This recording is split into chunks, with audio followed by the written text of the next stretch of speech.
Interesting. So Trump just posted his letter that he sent to all NATO nations saying that he is ready to issue major sanctions on Russia as long as all NATO nations agree to stop buying oil from Russia. He also tells all NATO nations to place anywhere from 50 to 100% tariffs on China. I'm going to show you his letter that includes all the reasoning behind it, and also hit the follow for more news. I greatly appreciate it. So Trump posted, and bear with me, it's a little bit lengthy, a letter sent by President Donald J. Trump to all NATO nations and the world. I am ready to do major sanctions on Russia when all NATO nations have agreed and started to do the same thing, and when all NATO nations stop buying oil from Russia. As you know, NATO's commitment to win has been far less than 100%, and the purchase of Russian oil by some has been shocking. It greatly weakens your negotiating position and bargaining power over Russia. Anyway, I am ready to go when you are. Just say when. I believe that this,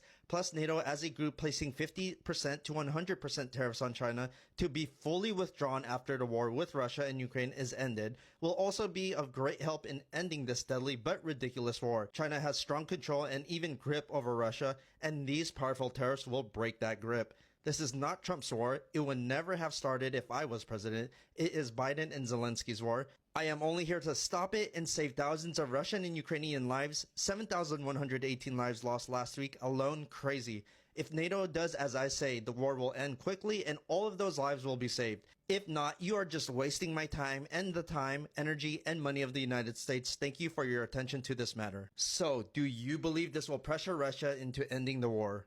Do you guys remember when the left was running around trying to say that Donald Trump is Vladimir Putin's puppet and he's not going to put his foot down and he's going to turn his back on Ukraine, and then none of that actually happened? Sure, he speaks tough with Zelensky and doesn't let him pull a fast one on him because you're not going to come to this country and make demands of our people. But that being said, that doesn't mean that he's going to turn his back on Ukraine or that he doesn't understand that Russia is absolutely the aggressor and he's going to treat them as so. Why do I say that? Well, Donald Trump has made it very clear that he is now looking to move towards phase 2 of his plan with Russia, which will include new sanctions. This comes after Russia did an extremely large airstrike onto innocent Ukrainians, which is absolutely disgusting and devastating, and I am praying for the victims. He is making it clear to Putin that he is not messing around. If Putin wants to sit there and play games and talk one way in public but then act another way behind closed doors, Donald Trump is going to call him to light and tell him that if you are going to behave this way, you are going to face repercussions for it. Something that, mind you, Biden was never actually willing to do.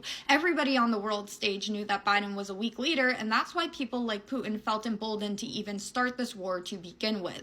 But I'm glad to see that we have a real leader back in office who is going to stand up for the good and the innocent all over the world. He is not being controlled by Putin, and he is going to make sure that Putin understands that if you continue this behavior, there are going to be consequences of the likes in which you have never seen before. Now, the U.S. president says that he is ready to impose sanctions on Russia in order to end the war in Ukraine, but only if NATO members agree to massive tariffs on China.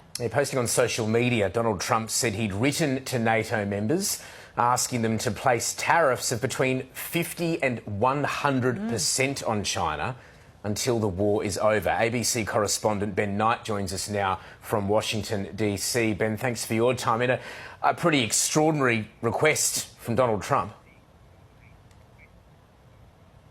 Yeah, it is, Tom. It dropped at just after 7 o'clock in the morning, Saturday morning, local time here in Washington. And the first thing that caught my eye was, here we have Donald Trump talking about sanctions on Russia, which is something that he has largely avoided talking about, or at least largely avoided. Trump floats new sanction after Russia's largest airstrike. In the wake of the largest aerial assault of the war, the Trump administration is signaling a major shift in its approach to Russia, floating a new plan for devastating sanctions aimed at collapsing the Russian economy.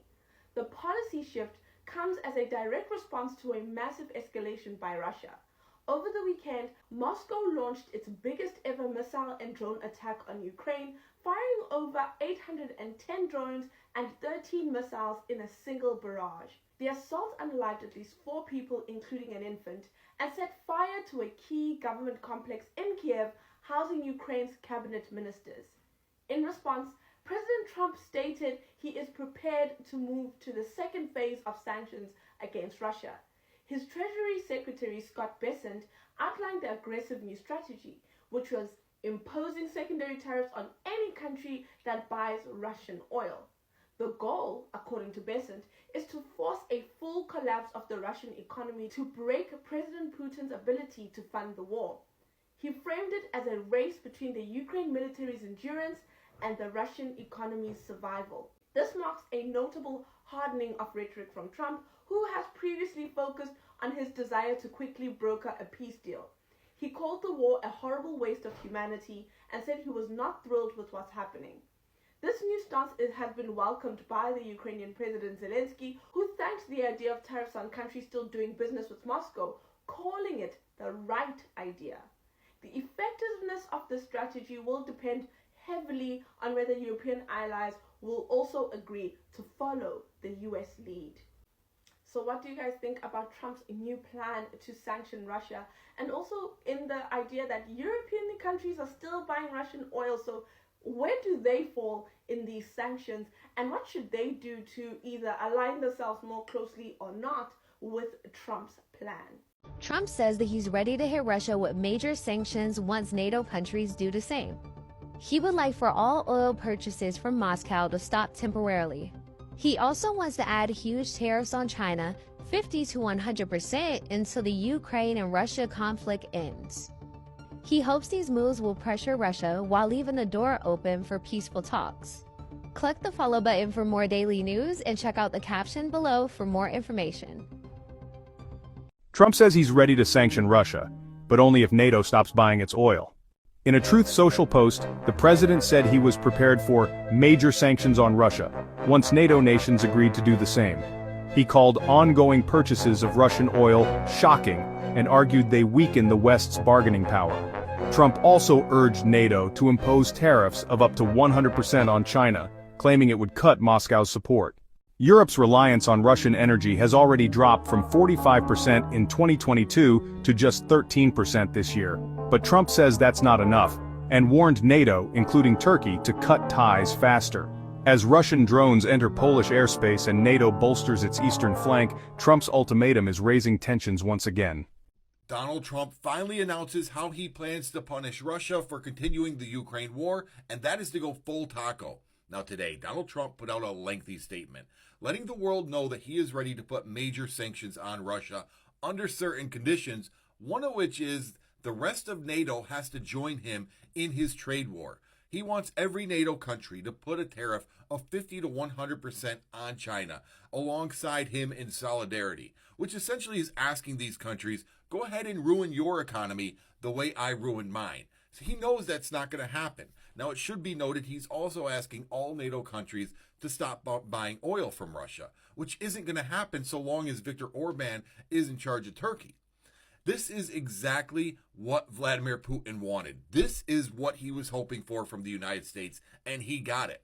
On top of everything else, Donald Trump also went along to blame the war, not on Putin, but Zelensky and Biden, because of course he would. This is Donald Trump going full taco to Putin.